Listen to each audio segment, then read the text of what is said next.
I'm going to show you how to shake up your color a little bit. First, make a new canvas. It can be any size, doesn't matter. Now, because this is a regular canvas, I can, of course, paint in any color that I want.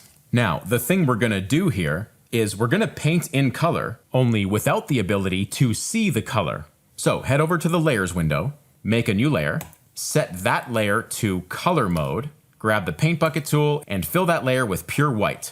Let's go ahead and call this layer Black and White Filter, and I recommend locking it so you can't paint on it.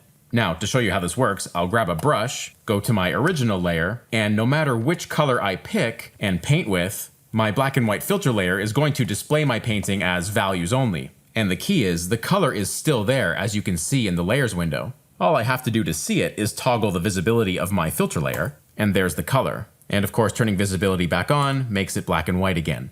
Okay, just one more thing to do here. Select the Sample tool, and make sure this dropdown is set to Current Layer. This ensures we can sample the colors on this layer rather than the grays that are being displayed. And with that done, we can start painting. My Layers window is off screen now because I'm just painting on that one background layer. I'm roughing out a quick drawing to get me going, and now that I'm painting, I am just picking colors at random. Random hues, random saturations. The colors you choose in this exercise are based on pure chance. So just have fun abusing that color wheel. Now the real fun will happen later, when we toggle off that black and white filter and see what we've come up with. Now, this exercise is not just pure anarchy, it's designed based on a common painting maxim, one that I believe in, and I'm sure you've heard it before. It goes something like this. Get your values right, and you can get away with almost any color. That was my professor voice. Anyway, this exercise is designed to show you how that works. With color on the back burner, we're free to think about other things. So what other things can we think about? Well, we still have full control over the drawing. For example, her pose, the tilt of her head, the appearance of her being captured in a moment in time. We don't need color for that. Secondly, we still have values and lighting. I'm choosing to light her with a diffuse light. That is, a very soft light coming down from above. Because a diffuse light is soft, her forms will have very delicate value differences, just subtle transitions of lighter to darker, those tones emerging out of a middle range base value. Of course, our black and white filter ensures that all the colors I'm using, which again are random, that they all conform to the value structure I'm working so hard to maintain here. And later in this video, when I turn the color back on, we'll get a sense for how color plugs into value. Anyway, just making a quick adjustment to this part of the pose. And let's call that one finished. Okay, for this next one, I'll block in a bit of a line drawing again. And for my base flesh tone, I'm going to choose this weird green color. Just something intentionally off the beaten path, and we'll see how it shakes out. And I want to give some quick credit here. I'm reading the graphic novel series The Keepers of the Mazer, written and illustrated by artist Massimiliano Frazzato. I love his artwork, and this guy is based on one of the characters from that series.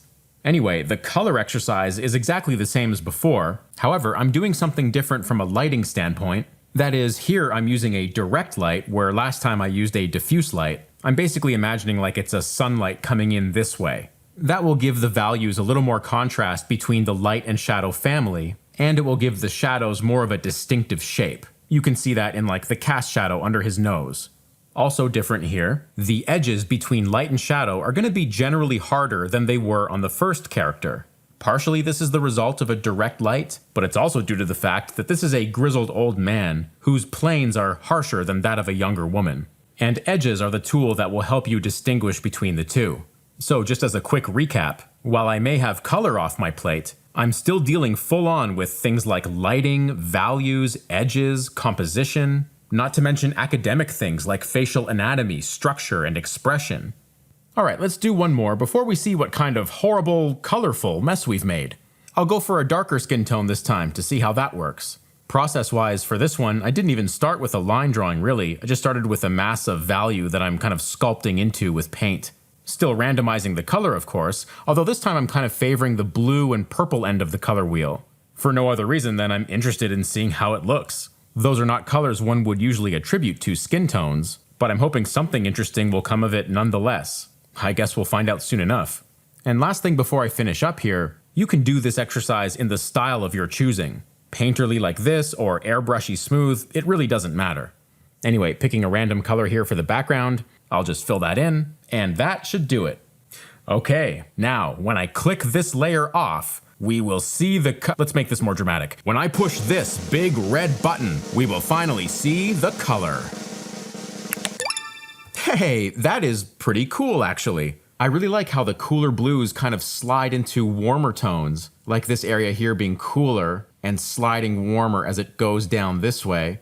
I kind of see the same thing happening in the jaw, where it's very cold here, sliding into warm as it goes up. I didn't plan that. I was just using soft brushes in this area and in this area, and because my values were kept under control, the colors just sorted themselves out. But I also like some of the more abrupt temperature changes, like here in the cheekbone. I really like how this blue seems to pop out so aggressively. In fact, I'm kind of seeing that in 3 places, there, and there. Now, I think if I were to plan these colors, I probably would not have done that 3 times. But I do think it's a good idea to implement something like that, especially if I were to control it a bit more. And I also really like how the ear is like super warm versus the entire rest of the head, which is colder. And while it's interesting that the warm is focused on the ear, I'm not sure that's exactly where I'd put it if I had the conscious choice. I mean, it's so odd, yet kind of interesting at the same time. This is the kind of thing that will definitely inform me in future paintings. Okay, ready for the second one? Let's push the red button. Whoa, it's like a color bomb went off. So I have a couple thoughts. The color here definitely tests the limit of this painting principle. I'm not quite sure I can get away with all of these colors, at least not at the same time. However, where that statement does hold up is I don't think any of these color combinations are like against the law. I mean, sure, it's pretty odd that 2 near complementary colors are merging in such closed quarters, but it still reads as skin, does it not? The color overall is distracting in my opinion because it kind of demands your attention everywhere, and I just don't think that's ever a good design idea. But like, remember how I started with that green color? You can still see evidence of the green in, these areas here, and a lot of it down here in the beard. And I really do like how those greens have subtly modulated into oranges and purples and blues as I laid those colors on later in the painting. I think in future paintings I can use that idea, starting with a weird flesh color and then painting over it. That can be a way to generate interest in your colors. One thing that I think does work quite well is how these shadows are all one consistent deep reddish color. I think that kind of eases the eye from all the colors here going on in the lights. And I do kind of like this shadow under the nose, how it gets bluer as it gets further away from the nose. I think that's really nice. But I also want to draw your attention to the fact that despite these crazy color choices, it still looks like a grizzled old character with 3-dimensional forms lit by a direct light. In that sense, I can get away with any color. It's almost like the values and edges are responsible for the objective reality of the piece, and the colors contribute to the emotional reality of the piece. That's kind of how I think about color when I paint.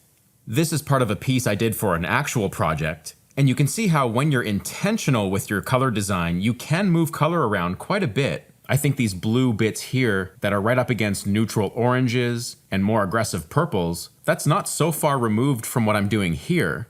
Same with like this area of the hair down here. It's just that in this project, I'm exercising more restraint. And I'm doing the same thing on this one. Look at all the little blue color notes that are popping out in her hair. Those are not there to actually look like anything. I consider them more emotional touches. And you notice I'm doing that a lot more in the hair than I am in the skin area. That's the choice I made in this painting, so the colors don't all compete like they're kind of doing here. All right, let's go back to our first sketch. We push the red button and...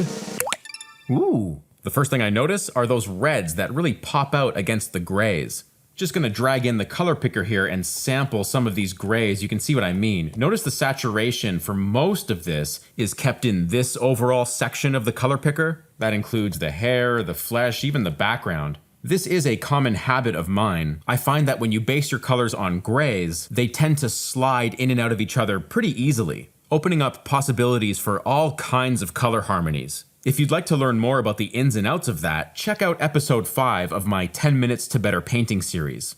Over top of those grays, these saturated reds here and this little bit of purple there, the speck of blue right there in her eye, those colors really gain a lot of identity. Because when a saturated color appears against grays, it's like a loud voice in a quiet room. Anyway, another thing I kind of like about this is how the brow takes on an overall bluish tinge, the cheeks an overall reddish tinge, and the jaw is almost some kind of neutral greenish thing. Having 3 zones of color in the head like that is something you'll find all throughout art history. And I guess while I couldn't see the color when I painted this, some of my influences and instincts were still at play. Moving on though, when I painted this, I made the compositional choice of having the values in her head be much darker than the background. All these colors I'm using here, though they have so much variety, it's the value that really reins them in and keeps them in service of the composition. If you want to test that, just zoom out, and you notice that her head still really stands out. But going back to color, you can get a sense for how these saturated bits that I'm circling also stand out. I don't think they stand out quite as much as value contrast does, but they do still have a voice. I'm gonna stop here, but if you want to talk color for literally hours more, check out marcobucciartstore.com. Head on over to the workshop section, and I recommend Digital Painting 1, 2, and 3. You'll get hours of real-time painting, a selection of my favorite digital brushes, as well as a lot more discussion about color and how it plugs into other painting fundamentals.